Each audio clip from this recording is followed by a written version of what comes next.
ओम शांति ओम शांति ओम शांति ओम शांति ओम शांति 6-3-25 प्राप्त मुरली ओम शांति राधा मधुबन।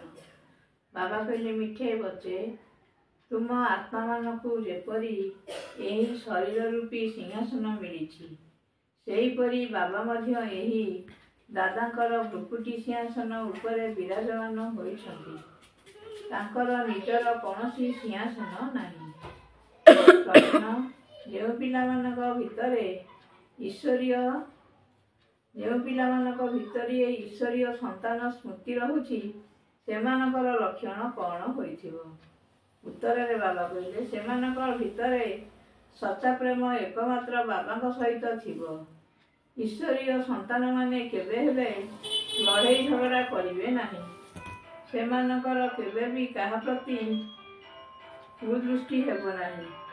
जेतेबेले ब्रह्मा कुमार कुमारी अर्थात भौणी भाई होइगले सेतेबेले विकारी दृष्टि होई परिबो नाही।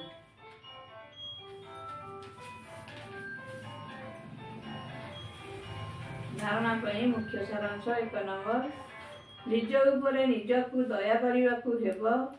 निजर दृष्टि को बहुत बहुत पवित्र रखिबाकु हेबो। स्वयं ईश्वर आमकु मनुष्यरु देवता करिबा पई निजर संतान करिसंती। सेथिपई पतित हेबार विचार केबे भी आसीबा उचित नुहे। 2 नंबर संपूर्ण कर्मातीत अवस्था को प्राप्त करिबा पई सदा सर्वदा उपराम अर्थात निश्चित रहिबार अभ्यास करिबाकु हेबो। एही दुनिया रे सब किछि देखुथिले मध्य किछि भी देखिबार नाही। एही अभ्यास द्वारा निजर अवस्था को एकरस अर्थात स्थिर रखिबाकु हेबो। वरदान प्रतिपादरे पद्मर रोजगार जमा करुथिबा सर्वसंपत्तिर संपन्न वा तृप्त आत्मा हुआ। जो पिला माने बाबांकर स्मृति रे रही प्रत्येक पाद पकाउछंती सेमाने प्रतिपादरे पद्मर रोजगार जमा करुछंती। यही संगम युग रे ही पद्मर रोजगार परिवार खणी मिलिथाए। संगम युग ही जमा करिबार युग। एबे जेते जमा करिबाकु चाहिबो सेते जमा करि पारिबो। गोटिए पाद अर्थात गोटिए सेकेंड मध्य जमा करिबा बिना बीती न जाऊ अर्थात व्यर्थ न हेउ। भंडार सर्वदा भरपूर रही थाउ सेति प्रति गायन अछि। जेपरी गायन परिवार खणी मिलिथाए। संगम युग ही जमा करिवार युग। एबे जेते जमा करिबाकु चाहिबो सेते जमा करि पारिबो। गोटिए पाद अर्थात गोटिए सेकेंड मध्य जमा करिबा बिना बीती न जाऊ अर्थात व्यर्थ न हेउ।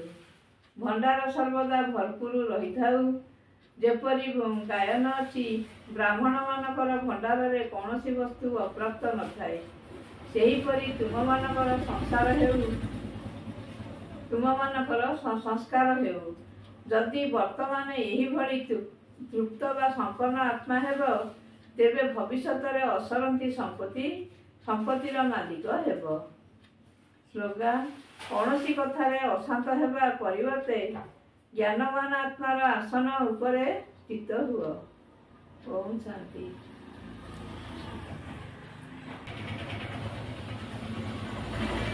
अव्यक्त इशारा एकांत प्रिय हुओ।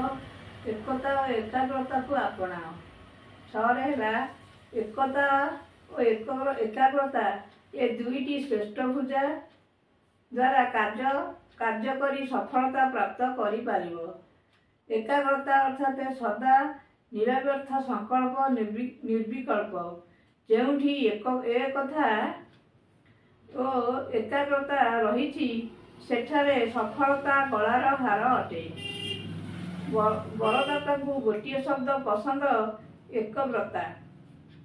एक बल एक भरोसा तासह एकमत ना मनमत ना परमत एक रस ना अन्य कौनसी व्यक्ति ना वैभव सेहीपरि एकता एकांत प्रिय। ओम शांति।